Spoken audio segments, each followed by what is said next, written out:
শুধু গুলশান, বনানী, বারিধারায় নয়, বাংলাদেশের সব এলাকায় নিরাপত্তা বাড়ানোর তাগিদ দিয়েছে ইউরোপীয় ইউনিয়ন।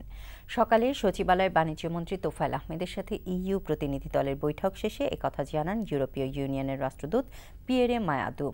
গুলশান ও শোলাকিয়ার জঙ্গি হামলার ঘটনার পর সরকারের উদ্যোগে সন্তোষ প্রকাশ করলেও ইইউ জানিয়েছে, বাংলাদেশের বিভিন্ন প্রান্তে উন্নয়নমূলক কাজে অংশ নিচ্ছে বিদেশিরা।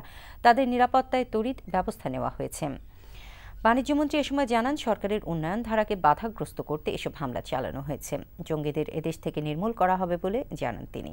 এছাড়া বিদেশি বিনিয়োগকারীদের নিরাপত্তাকে সরকার সর্বোচ্চ অগ্রাধিকার দিচ্ছে বলে ইইউ প্রতিনিধি দলকে জানান বাণিজ্যমন্ত্রী। আমাদের এখন টপ মোস্ট প্রায়োরিটি হবে to give security to our foreign friends, those who are doing business in Bangladesh. এবং অনেকেই সড়ক পথে হয়তো ঢাকার থেকে চিটাগাং যাবে, প্রয়োজন হলে আমরা তাদের এসকর্ট দেব। অনেকে খুলনা যাবে, বরিশালে যাবে, আমরা এসকর্ট দেব। এটা আমাদের ল এনফোর্সিং যে মিনিস্ট্রিয়াল কমিটি আছে, সেখানে বসে আমরা সিদ্ধান্ত নিয়েছি। এবং এখানে যে স্থাপনাগুলি আছে, সেখানেও আমরা সিদ্ধান্ত দেব। আমরা তাদেরকে সিকিউরিটির ব্যবস্থা আমরা করব। সুতরাং security for the foreign business community in Bangladesh is topmost priority.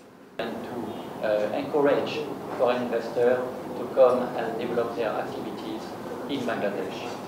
And the involvement of the community level also has been very much highlighted.